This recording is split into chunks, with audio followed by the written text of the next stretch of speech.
السلام عليكم ورحمة الله وبركاته. بسم الله الرحمن الرحيم. الحمد لله الذي بنعمته وعزته تتم الصالحات وتنزل البركات. الحمد لله الذي هدانا لهذا وما كنا لنهتدي لولا أن هدانا الله، حمدا كثيرا طيبا مباركا فيه. الحمد لله عدد خلقه ورضا نفسه وزنة عرشه ومداد كلماته.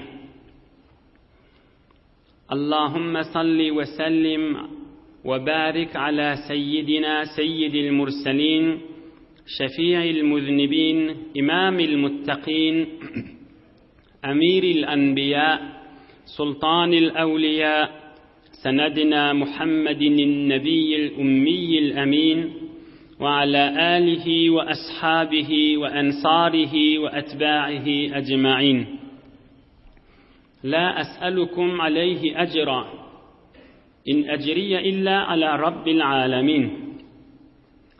اللهم وفقني لبيان ما يحتاج الحاضرون إليه وما يصلح أحوالهم.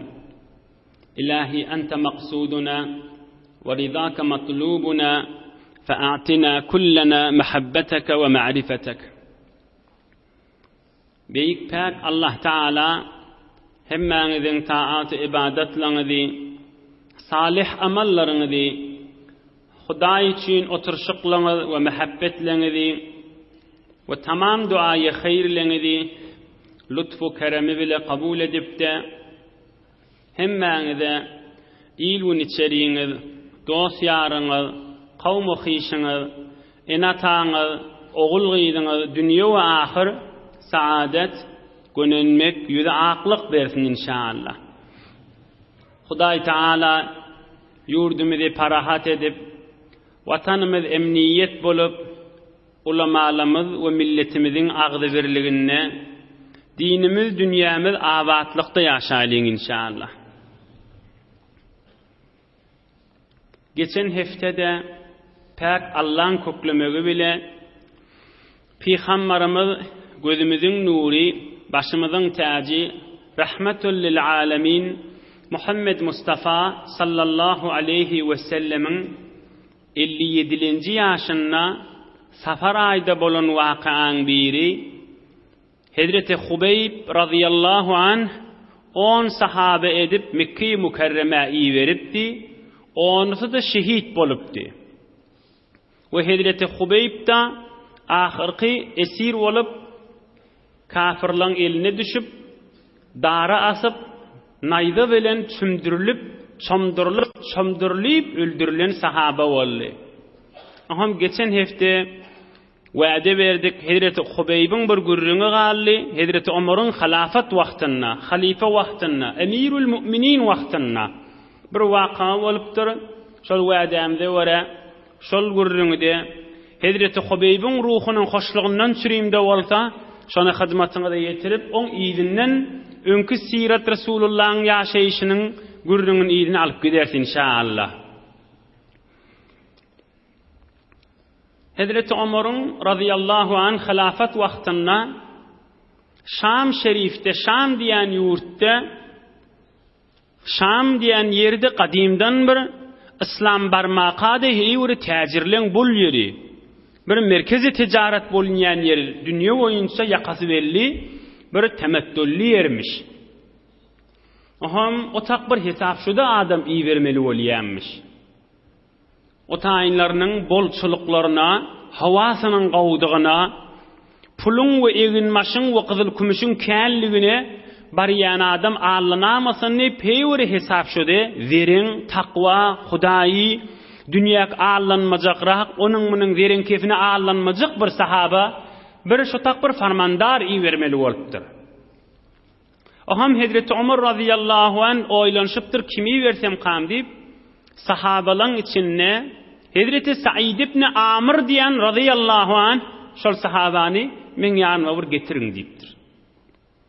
Hazreti Sa'id ibn Amr qaw qulağasan hewre ulqan gurrunma men buurun izinden dersinne kan durmarın özümüz dersimiz aleyli bitir bir muhim ulqan gurrunlerden. Hazreti Sa'id ibn Amr çağırıptır Hazreti Ömer yanına. Geliptir seni Şam diyen yurda iyi verecek şu tayının valisi olmalı, hakimi şehri olmalı, şu mantağın, şu yurdun kan şehrin üstünden gözlep biren olmalı deyiptir. Aham Hazreti Sa'id ibn Amr bir dünyadan bir bidar, ibadette yatan, bir dünyanın tecemmülatından düp yüzün öwren bir sahabalan biri meştik. Ey emirül müminin, meni bizada salmasana deyiptir. Bir yurdun men hakimi olup, bir ulqon mesuliyet meni maňa salmasana deyiptir. Hulasa Hazreti Ömer da maňa bir neçe kepler aýdypdyr. Barmaly, bize kömekleşmeli, dine arka olmaly, bir nefer mesuliyet boyun almaly bolar deyip maň boyunna dakyp, meni zenanasy bilen bile iyi veriye Şam maşin. Aham zenanasy bi Hazreti Sa'id ibn Amr radıyallahu anh şu taýynyň hakimi bolwati, ulusu bolwati, hökmetýäni bolupdy. Zenanasy bireme qowrak öýde, qowrak egin maşda, qowrak iýbiçkide ýaşamaga hewesligini belli edip adamsyna bir gurrunlary aýdanna adamsy bir gurrun aýdypdyr. Bir mübarek cümle aýdypdyr zenanasyna. Ey ayal deyipdir. Laqad kana li ashabun sabaquni ila Allah tebaraka ve taala ve ma uhibbu an anhadifa an taliqihim walau kanat li ad-dunya bima fiha. Hay ayal qawji eşitipdir. Menden önce kan sahabalar dünýeden geçti. Öz ajalyna ya şehit boldular. Peýgamberiň sahabalary men dostlam etdi. Dünýäň tejemmülatyny allanmany dünýeden geçdiler. Sen kefine gira kana men dünýäk allana kana olaň ýolundan çykamaryn dipdir. Eger tamam dünýä içinde akidatları bilen bana berseler, ona hoş bolup da ol Resulullah'ın sahabalary we mende ýoldaşlarymdy, olaň alyp barýan ýoluna çykamaryn men dipdir. Hatirin jem bolsun dipdir. Allah Ta'ala'n teýýarlan jennetine gaşyn tamam sahabalara geçikdi. Men inşallah şolaň ýerini tutup da jennete de bararyn inşallah dipdir. Sen ne şoňa gözüň tüksen edip, denanasyny razy eden bir şejerek bir takwa sahaba.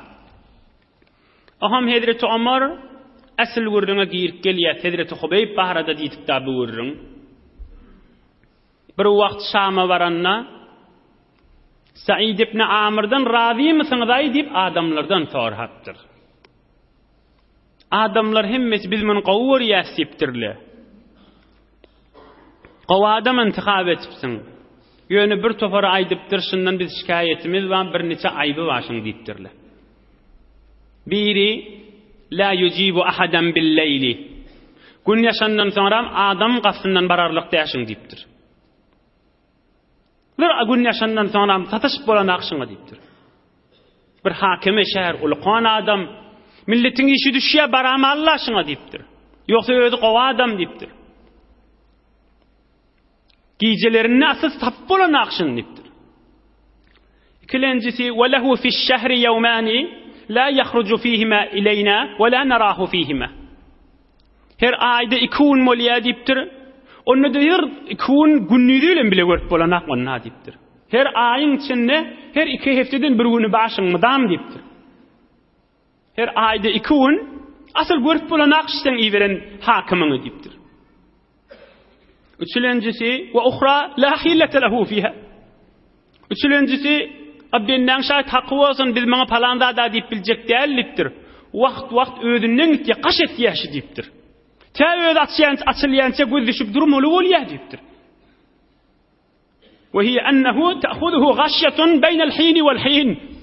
Wagt özünden gidip ýatdy ýaş sahaba diýipdir. Aham Hazreti Ömer radıyallahu anh öz ýanyna aýdypdyr: "Allahumma inni a'rifuhu min hayri ibadik." Hudaýa men bi Sa'id ibn Amr'y Hewre qowadım mı kadip mi iyi verdim deyipdir. Men naşı hewre ferasatımda bir neferi nezerim beremde bir neferi barada hat suramda yanşyan değildirin deyipdir. Said barada yanşadım mı qamay deyipdir öýandan. Bir nämet ýakan bijirek hakim bolup adamlara doğru yetişip etmeni kädi bir dertdi bamın geňzat deyip Ohm Said'i öz ýanyna çagyrypdyr Hazrat Ömer. Näme diýen diýipdir, adamlar senden şikayetleri var diýipdir. Hazrat Said ibn Amr radıyallahu anh sayramana başlapdyr. Fa wallah laqad kuntu akrahu zikra sebebe. Bilen delillerini aýdatma gelenak diýipdir. Odollanna basır etip gelişim diýipdir. Men ogurunça edip beren işlemdi diýipdir. Emma bir dawa orta düşdi. Halife Emirul Müminin menden istawati. Milletin şikayeti orta gelip duran bolsa, hop men aýdaýaryn diýipdir. Ýoksa aýdasyma gelenak diýipdir. Amma qawluhum la ujibu bil-leyl. Olar aýdýa gijedir tataşyp bolanak diýip aýdýa. Men şu hakim bolanım märi, men şu ýurda intihab etip berenin märi, dünýäk allanaryn maqam diýip özüm gorkup gidip bännipdir. Onun munyň owadan kefine allanaryn maqam diýip, kärrek pula allanaryn maqam diýip, zol gorkuda diýipdir. Oham giyeceğimi bükülli ibadatyma goýdum, öl hesap kitabyma goýdum. Gün ýaşandan soňra özüm bilen Hudaýymyň arasyny munajaty goýdum. Wahşun men ýalňyşdym maqam, biriniň göwnüne degdim maqam, dünýäk Allah'ın maqam, günni öl hesabyň daşyna aýlanmasaň adam Allah'yny bar ýa-da dünýeden dipdir. Ja'altun nahara lahum we ja'altul leyla li rabbi. Günni tamam şu adamlaryň hyzmatyna bolup ben giyeceğimi özüm bilen Hudaýymyň arasyna wagt goýdum dipdir. Odal aýtjak dälim dipdir, çärem bolmany aýtmaly bolupdyr dipdir. Ve ja'altul leyla li rabbi, akşam Hudaýyma goýdum dipdir. Hesap kitabyma goýdum dipdir. Ve amma qawluhum inna li fi ash-shahri yawmayn la akhruju fihima. Emma biler aýdýa her aýda men 2 gün çykyp bilmeýänni aýdýa. Leysa li thiyabun ubaddiluha. Wali olup, hakim olup, edafe evin maş almayın, Hudaýa mesuliyetim ma deyip, birçi köýnek balagym ma deyipdir. Çalşyrarykdy başga evin maşym ýok deyipdir. Men çalşyrakan onu yer ýaly ýok deyipdir. Her 2 hefteden bir ýuýan ýa ýudurýan deyipdir. Gurýança köldüşmeli bolýan deyipdir. Gece ibadatymda bolýan deyipdir. On bir halwat ýere baryp ogurynça ýa özüm ýuwaýan, ýa denanasy ýa ödi. Ohm gurýança 1 saat wagt geçýä. Ohm maqul wagt geçip om öýlerräk da baraýan. Aýda 2 wagt görünmeýänimde şemeň delil dipdir. Oňa muňa büýürtde durmaýyn, oňa muny nöker tutan ýanak bolmaýyn, özüme bir Hudaýdan daşalarmy kan diýip gorkup, hadymda tutunmany, özüm ýuwup özüm serip şeýtip ketip bännipdir. Hazrat Ömer gülümjiri berdir, elhamdülillah. Ay şeýlede maqad ýadim deýip saňa diýipdir. Bir delilsiz däldir deýipdir. Onda üçünji näme sen wagt bihuş bolýan, gaş edýän, özüňden gitýän diýipdir.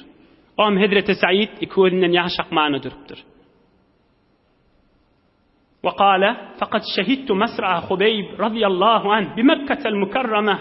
وقد حملته قريش على الجلر وهم يقولون أتحب أن محمدا صلى الله عليه وسلم مكانك وأنت معافى سليم في أهلك وقت يبتر قلنا شيء من الأضل مكان آدملر خبيبي إلرن نايدالب صندرتو قال من نشان كافر لن اتشندم ديبتر يوني علم نايدالب صندرماقدم ديبتر يوني شلون آرسن قذيكتر لن اتشندم من ديبتر وهم شان كافر لا İllerini naydalıp, Muhammed sen yerinde olsa razıyımın deyip aleyhissalatu vesselam, şoňa çomdurup aydyk duqalaha, Hazreti Hubayb de jogap beripdi, geçen hepde geçti kamil görünüňi. Men ýerime görünmedimän. Rasulullah jan oturan öýünde bir tikenle dürtse, men razy däl, tiken dürtmesin emma maňa naydalar çomu bersin deyip aýtdy deyipdir. Şo ýadyma düşenne, ey men şoňa hiç sat kömek bermeýänlerin, Allah'ın bendesine kömek bermeýänlerin, ýöni doňup gözläp oturup durun deyip, Hudaýdan özüm gorkup, aklym çaşyp özümden gidip barypda, bir huş bolýan oturup berýän deyipdir. Men gaş etýänimi şondan çüreyim deyipdir. Aham Hazret Ömer Torak hanımın kucaklap, ağlap, mağrayından okşaptır. Ay ozolla sana şeylidir diyedim deyiptir. Guruhi ameldar ozlet neşin, kademhay haki demi ateşin.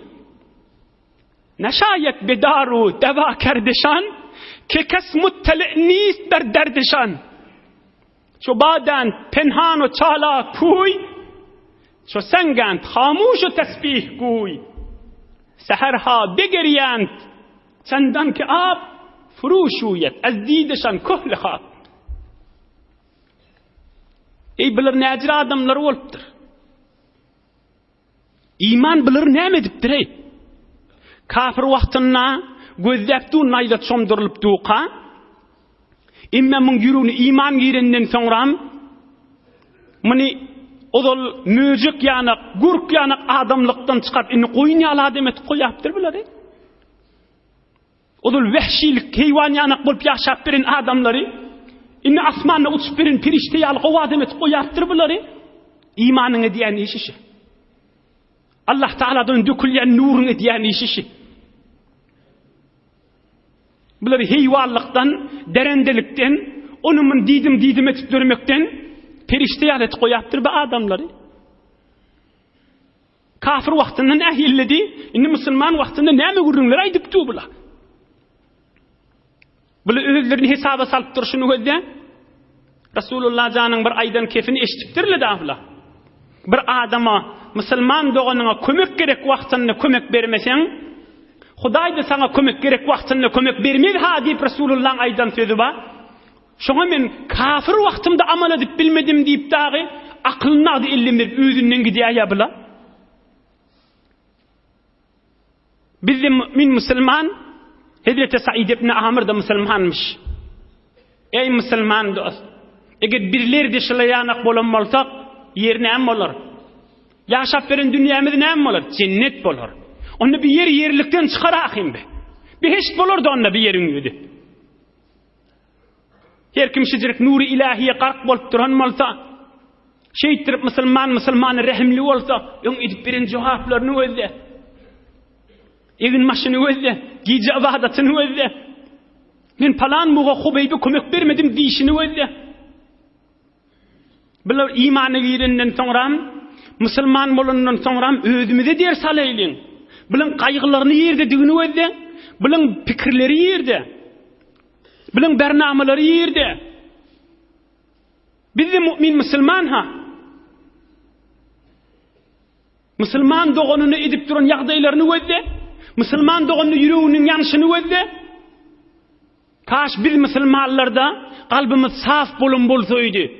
Kaş nuri imanın çınnan la ilahe illallah Muhammedur Resulullah deyip qarqaluna ilahi bolun bolsaydı. Men palana ahunun yedine düşýän nipde, palana ahunun yedine düşýän görünni kafir görünýäl bolup, birki kafirden nejisä adam görünýänak bolup, hayp elinden zat gelnek ýoksa öldürajak bolýa, musulmançylyk maýşy. Çynnan la ilahe illallah içinde ýaşamak maýşy. Yönü qur bahilçilik bilen, qur hisadat bilen, qur şeytana yoldaş bolmak bilen, kafira şo jere qahar gelenak, Hudaýyň düşmanına şo hille qahar gelenak, emme şonu görende jinatlanyp, öldürasy gelýär, hiç tatly ýok ýerinden. Kaş şirek bir içi garalyklar Müslümanlaryň arasyndan aýrylyp, Allah Taala'nın muhabbeti we ulu gaýgylary Hudaýyň rizayaty bolun bolsaydy. Wagtyňyz kan almaýyn, Resulullah janyň mübarek ýaşaýyşyna gireyli.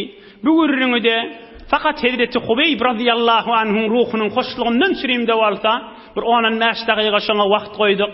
Allah Taala Hazreti Hubeyb we Hazreti Said ibn Amr radıyallahu anh'tan razi bolup, ruhlaryny şad etsin, şadtyrdy inşallah.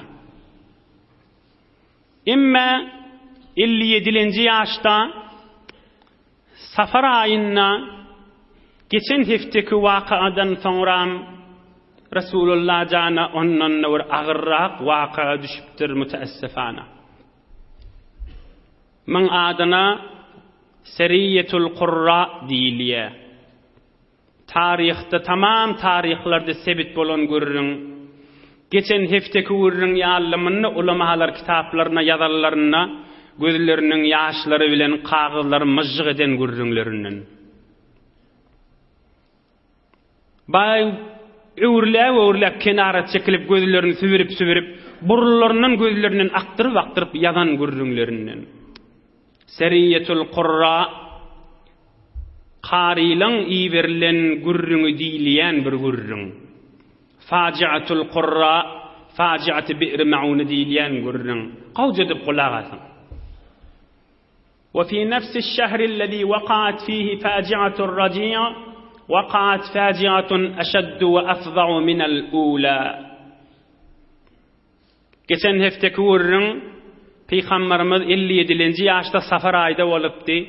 Hut şu aýyň içinde bir kafir adam Ebu Bura diýen adam gelipdir. Resulullah janyny oňa musulman bolýapdyr, o da bolmandyr.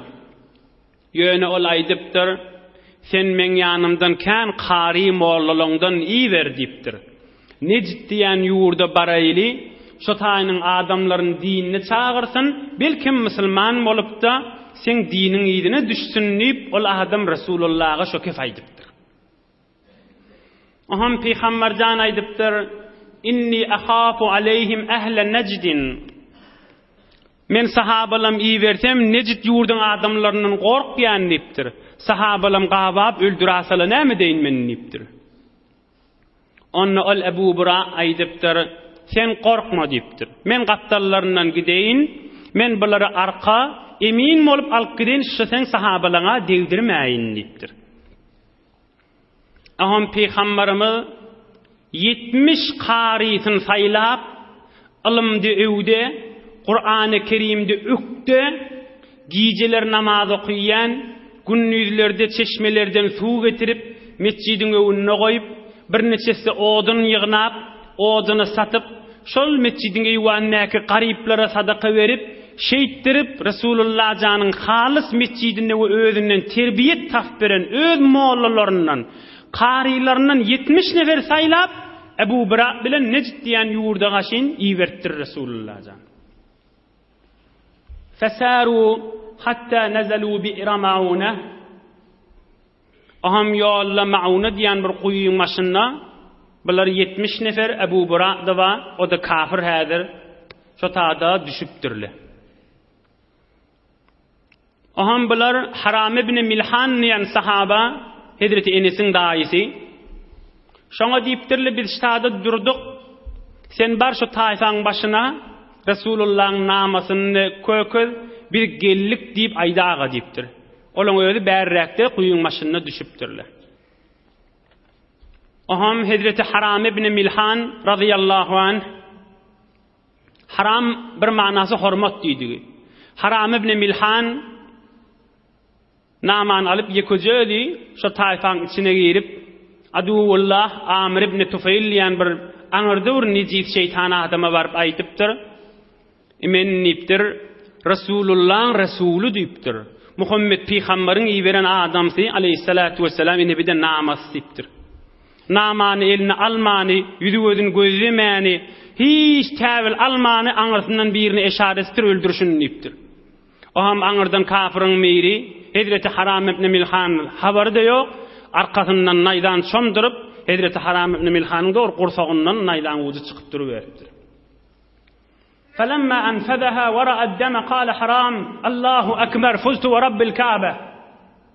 فاستقبل هذا الصحابي الجليل رضي الله عنه الدم النازف بيديه ثم صبه على رأسه ووجهه. وهم قرصغنن birden naýda çykyp beripdir, arkasyndan wurulup. Oham Hazreti Haram ibn Milhan begenip, gyzyl tapan ýanak bolup, kümüş tapan ýanak bolup, ýyp gan näme diýip, ýüzü gözüne çalyp, kellesine goýup, "Fuztu wa rabbil Kaaba, Allah bilen ant bolsam hoşbaht boldum men, gönendim men" diýip, gan sefele beripdir kellesine gaşyn. Bärden gören adam akyllan çaşypdyr diýjek de hamana. Halysy akly ýerine "Fuztu wa rabbil Kaaba, Allah bilen ant bolsam men, gönendim" diýip, gan kellesinden ýüzünden goýup beripdir ýanky sahaba. Aham ol kafir barıp bir neçe taýfalara ýörüň üýşeýliň 70 neferin hemmesini gyraylyň diýipdir. Aham ol adam men Resulullah'a, men Muhammed'e, Peygamber'e men özüm arka bolaryn, özüm kömekleşerin, zat diýdirmerin diýip ol elinden eline etjek bolupdyr, on kefin kulak asmany 3 taýfa bolup Ra'iye diýip, Zekwan diýip, Usayye diýip 3 taýfa üýüşüp kän millet bolup ol 69 sahabaňda daşyny alyp olary da ýeki öldürmäne döpdirler. Şehit etipdirler. فقاتلوا حتى قتلوا عن آخرهم إلا كعب فإنه ارتث من بين القتلى. Hemmesini öldürüpdirler. Birce sahaba galypdyr, o da öldü diýip äpbertdirler, çalajajany barmyşdy. Aham bular ölmäkäle, göltele ýeke hemmesi ulqan bir jeň bolupdy, bilen hiç ahmadygysy ýok. Dinni parýala. Hemmesi 70'si qari mollamışdy hemmesi. Aham bular dua edipdirler. Allahümme inna la necidu men yuballigu rasulaka anna as-salama gayrak fa aqri'uhu minna as-salama. Ey bar Hudaya, bizi Resulullah can dinni biýerdi. Resulullah'ın habary ýok. Bizi bir ýagdaýa düşüpdüs, bir ýagdaýa düşüşimiz bizi iýermedi Resulullah can. Ey bar Hudaya, bir tarapdan Resulullah'a salam aýt we biziň düşüpdiren ýagdaýlarymyzda şoň Resulullah'a bildir diýipdirler. Aham hemmesi şehit bolandan soňra ruhlary Allah Taala'dan diläpdir. Allahümme bellig anna qawmana anna qad laqinaka faradina anka wa radita anna. Kur'an haşi. Şunu ayet etip Allah iyi veripdir, sonra nesh edipdir, Kur'an'dan yani Hudaý hükm etipdir, çıkarıpdyrma. O adyny mensuh diýip diýerler. Olar ruhlary Hudaýdan diläpdir. Ey bar Hudaýa, biziň kawmymy eşitdir, biz hemmemiz cennete girelligimiz diýipdir. Hudaý bizden razy bolu we biz de Hudaýdan razy bolanymyzy obamyzy eşitdirewer diýipdir. 70'siniň de içerisi baha. 70'siniň de oglany şowy baha. 70'siniň de inatçysy baha. 70'siniň de zindigisi baha. 70'si muhallaha. 70'si qariymişdika. 70'si Medineliha. 70'si Resulullah'ın şagirdiha. Bir iki nefer varmış. Şol 70'in diyelerini, atlarını bakmanı beylek gidipdirler. Olar da ahirki wagtlaryna habarlar bolup, olar da şodurşuna gelip doful içine giyiripdirler. Biz de ya ölers ya qalar şehit boljak diýip, olaňda birini esir etipdirler, birini öldüripdirler. Bir şu esir bolan soňram azad edip Medine Munawwara iwerilipdir. 70 neferin içinden bir aşa galypdyr. We bir de o çala jahly bolan soňram jahany girip bir şu ikisi galypdyr da. فلما جاءه الخبر قام صلى الله عليه وسلم فحمد الله تعالى وأثنى عليه. Aham Resulullah jana Cibrail ferişte haber getiripdir. Sahabalar hemmet şehit bolly qarilan diýip. Aham Resulullah jan gözlerinden ýaş akyp minbere çykyp sahabalaryny üýşürip elhamdülillah diýip Hudaýa hamd aýtmana başlapdyr. Hudaýa hamd aýdyp ýylynden aýdypdyr: ey sahabalarym, inna ihwanakum qad laqul müşrikina wa qataluhum. Ýolla kafirler olan daşyny gabap hemmesini öldürdüler diýipdir. Tamam sahabalar hemmesi Allah'dan dilediler. Hudaýa biziň oba garamyzy eşitdir. Biziň hemmemiz şehit bolduk, cennete girdik we bizden Hudaý razy boldy we biz de Hudaýdan razy bolduk diýip. Aham Resulullah aýdypdyr. Şol 70 nefer 68'da. Şol 70 neferin tarafından men namaýanda bolup aýdýan. Men Muhammed Peygamber şolun Resulü we namaýandasy bolup aýdýan, şolun hemmesi cennete girdi diýip, doganyň arnaşyna Hudaýyň aýdanyny aýdypdyr, we hem göňüllik aýdypdyr da. Aham Resulullah'ın hadimi Hazreti Enes aýdýa, Resulullah jany men görmedim, uzak narahat bolsam şu 70 qariýyny narahat bolşy ýanyk ömrümde görmedim diýipdir. Hazreti İbn Abbas aýdýa, قنت رسول الله صلى الله عليه وسلم شهرا متتابعا في الظهر والعصر والمغرب والعشاء وصلاة الصبح يدعو على أحياء من بني سليم ويؤمن من خلفه كذا في سنن أبي داود. رسول الله جان نarahat bolup 5 wagt namazın içinde dua kunud okuyup 5 wagt namazın içinde ellerini ötürüp ey bar Hudaya şu men 70 qarimi öldüren adamlar dargat şolara lanet bolsun, iki dünyası bibat bolsun deyip imam wagtynda namazyň içinde kol göterip qygyryp dua ederdi we sahabalarna amin diýdirerdi diýipdir. Bir aylap 5 wagt namazyň içinde dua kunut okyp 5 wagt namazyň içinde de şolara beddua etdi diýipdir. Şu 3 taýfa bolup men 70 qari sahabalarym şehit etdiler diýip Resulullah jan 5 wagt namazda dua kunut okyp şolar dargasyn. Hudaýa şolar helak bolsun. Hudaýa men dadyma ýetiş. Hudaýa şolar dargat diýip 5 wagt namazda okyp bir ay soňram Jibril ferişte asmandan gelip Resulullah ýanky hoş habar berip hemme jennetde zat diýen habar berende Resulullah jan dua kunudun goýupdyr. Ýoksa 5 wagtda da okyp şolary tamam beddua edip hem galylaryny gowullyk hem özüniň mübarek ýüregi ýanyp Resulullah jan bir aylap şolary dua etipdir, beddua edip. Ey mümin musulman dogallar. Seriyetul Qurra diýilýän görürüňşi. İçinde bir 3 ders var. Biter olqan derslerden. Awqulagasyň mundan soňra bir Resulullah'ın zindigi namasynyň gurrüňine girseme men bir gurrüňden ýöne geçdigim boljak. Hudaý peýgamberiň isteýäne ol däl. Mun gurrüňini aýdyp ýene Resulullah'ın zindigi namasyna girsemde ýol galjak gurrüň. Şu gurrüň içinde 3 tane olqan ders var. İnşallah her gaýsyny 4-5 dagygaň içinde aýdyp tamam ederin inşallah. Awwalky qaýym bilmeli dersimi Peygamberimiz aýdypdyr. Qawqulagasyň 3 ders welim ulqan ders. Çynnan altynyň suw bilen ýazyp goýmaly, gyzylyň suw bilen ýazyp goýmaly derslerden. Peygamberimiz aýdypdyr: "Mad dunya fil ahireti illa kama yec'alu ahadukum isba'ahu fil yemmi falyanzur bima yarja." Hadisun sahih rawahu al-Imam Muslim. Resulullah aýdypdyr. Şu dünýe bilen behişti size misal guraýyn diýipdir. Şu dünýäň bir adam tamam gülüp geçirse, hoş geçirse şu dünýäni. Şoň misaly edil bir adam barmagyny derýak batyran ýaly, bir adam barmagyny derýak batyryp çykarsa, barmagyna nä mikdar öl deger. Oşo deryadan ne miktar suw kemeler diýipdir. Şoň barmagyn näki öl, edil tamam dünýäň içindäki hoşluklar ýaly, we galan deryada jennetiň içindäki hoşluklar ýaly. Aýa deňme ikisi diýipdir. Barmagy degenji öl zat dünýäň hoşlugy ýaly, we aňyrda derýan galan suwlarda ahiretin jennetiň hoşlugy ýaly diýipdir. Şuna näme gerek? Muhammed peýgamberiň aýdan kepşi aleyhissalatu vesselam imanyň gurrüňşi. Sahabalar şuna peýgamberiň şagirtleri itiqany sünkü bilen şu gurrüňleri anan ýanmışdyklar. Tamam wüjudy bilen anan ýanmışdyklar.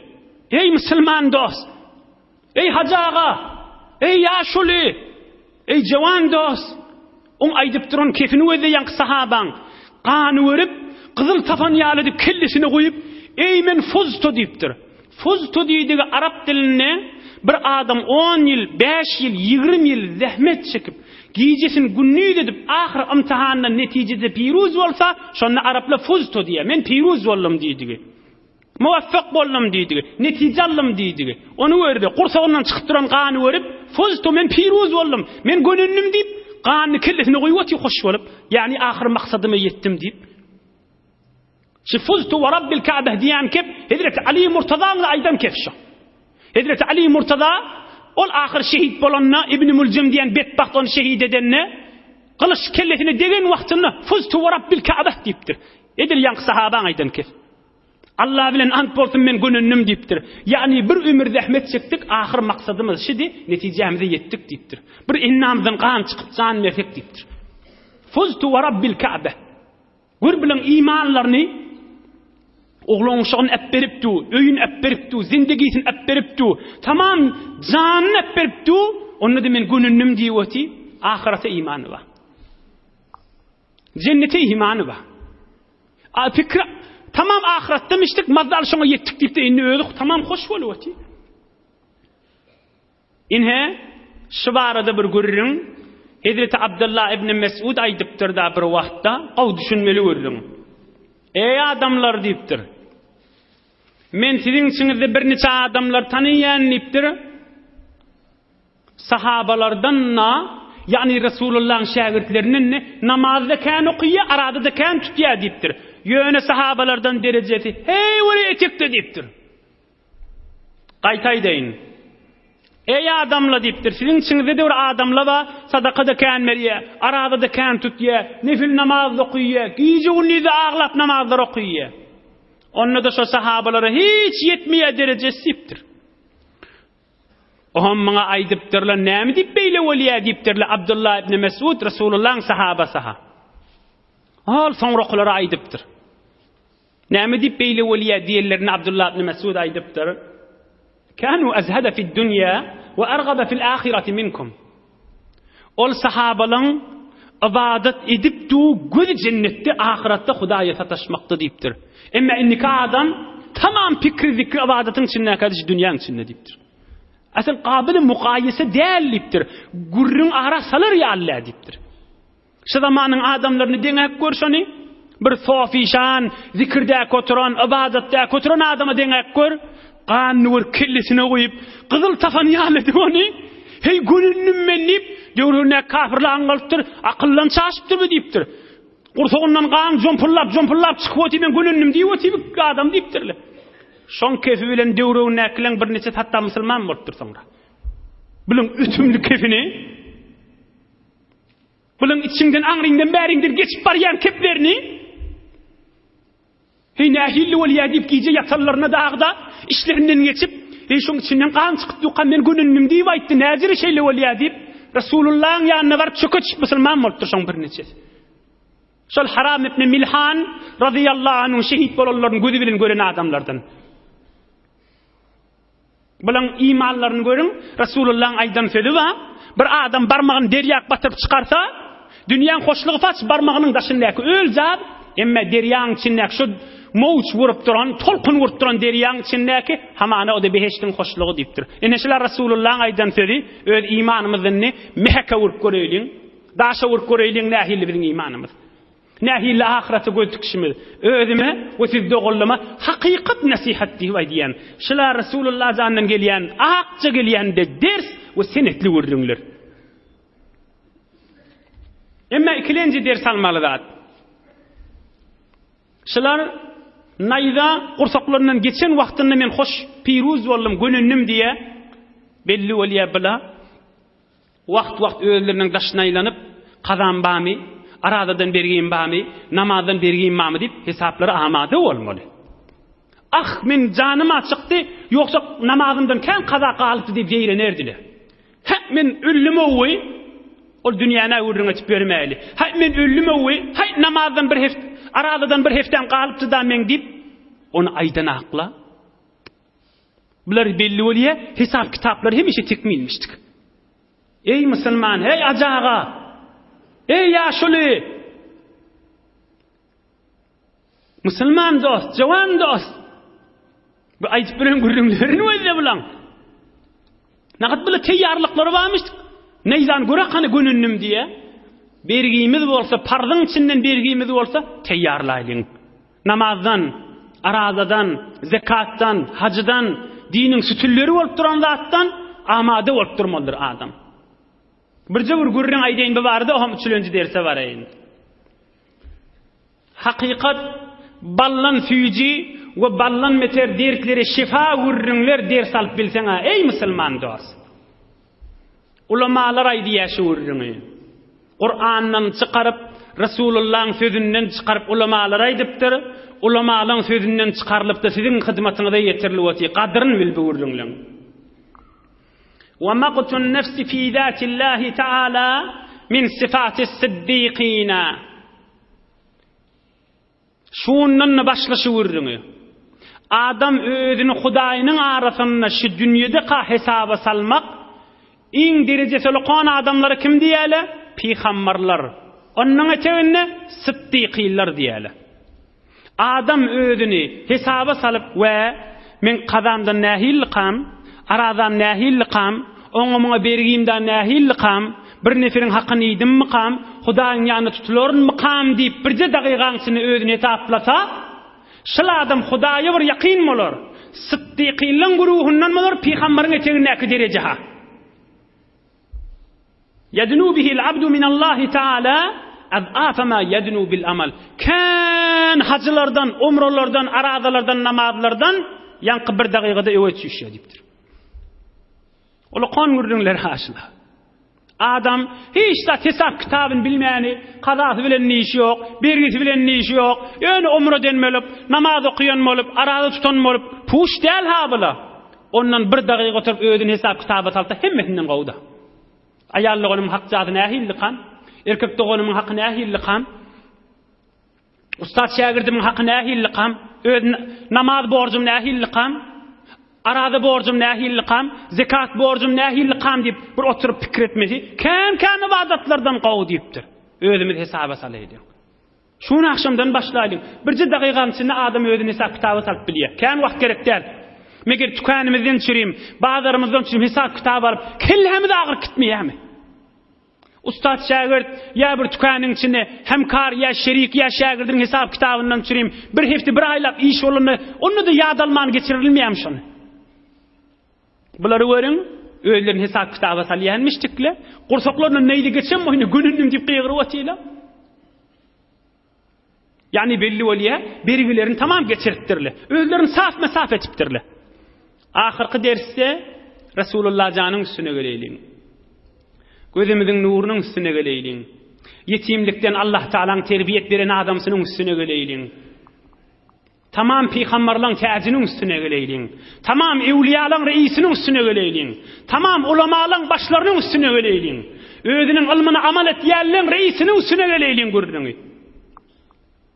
70 tane özünün sahabası birden qırılmaly. Olan oğlan uşağına näme diýmen Resulullah can? Olan enatyna näme diýmen? Bir hefte, iki hefte bolu 10 tane sahabat şehit gitdi. Bir de 70 tane 80 sahaba. 70'te Medineli, 70'te öl şagirdi, 70'te öl muallafı, 70'te öl qarisi, 70'sinin içerisinde Resulullah'ın ağzını göddeşitdi. 70'sinin içerisinde Resulullah'ın veddavati, münafıkla göddeşvati, indi näme diýer maňa diýip. Yahudiyle göddeşvati. Bitin yerin gibi beşeriyet göddeşvati, Muhammed näme jogap berer? Asman göddeşvati. Muhammedur Resulullah näme dersin bar haberini diýip. Nämetdir Resulullah can. Minbere çıkıp gözlerinden yaş aktarıp, Hudaýa tamam ýagdaýda şükürler bolsun ey sahabalarym, dogullaňyz şehit boldy diýipdir. Resulullah janyň eden ýagdaýlar şu. Bir adam kullu ömründäki musibatynyň hemmesini üýşürse-de, şu bir ýagdaýy ýetermeý. 70 tane sahabası hemmesini dinni biýerip, jeň ýok, wurş ýok, dawa ýok, şudur şunu ýolly puçy hiç şehit bolup gitmeli. Şeýdirek bir adama musibat ýetişenler mi qaym beşeriýetiň taryhynyň içinde ýetişen nädir?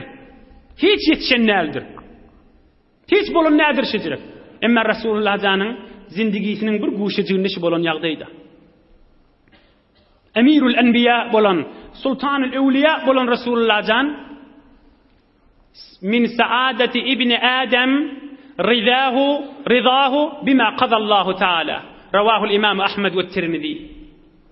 Resulullah jan aýdypdyr, bir adamyň dünýä we ahir hoşbagtlygyny biljek bolsaň, Allah Taala şoňa näme ýazanmasa şoňa razy bolar. Şol adam hoşbagtlygynyň alamaty diýipdir.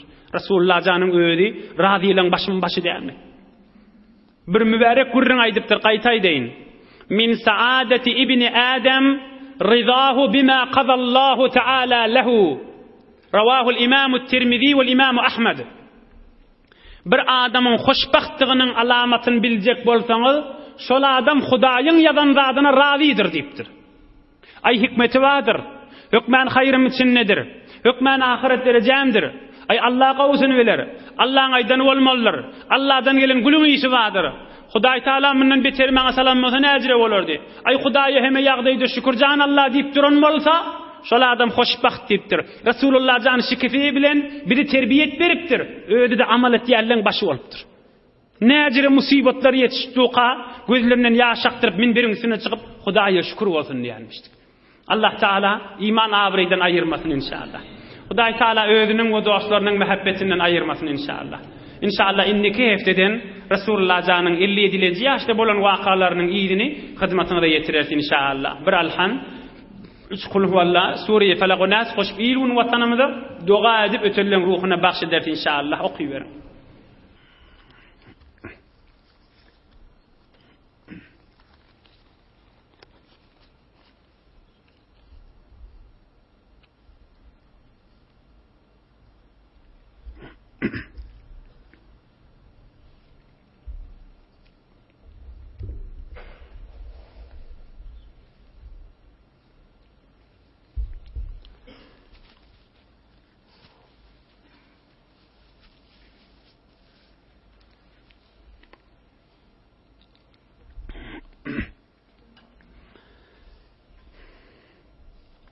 سبحان ربك رب العزة عما يصفون وسلام على المرسلين والحمد لله رب العالمين. أباخون إلهي آمين. كم اشتفى إلهي آمين. آمين يا مجيب الدعوات. إلهي آمين. قبول لر إن شاء الله. ختم قرآن لروا ختم تسبيح لروا مريض مذوا دعاء دملي بتر إلهي آمين. إيلون وطن مذ دعاء دبا. إتشرد دشرد قلاغ ثيالر. İlahi amin. Tamam müşkilli doğalla. İlahi amin. İçerilerde ağzı birliğe dua ediyor. İlahi amin. Mescid medreseler yürüyüp dursun. Dinimiz dünyamız abat olsun. Parahatçılık, emniyet olsun. İlahi amin. İlahi amin. Amin ya mucibed da'avat. Kabullar inşallah. Allah Teala'dan her umid vardır. İlahi amin. Amin ya mucib. Birahmetke ya erhamer rahimin. Maşallah. Barakallah. Yoldaşlarını da yardımdan çıkarma.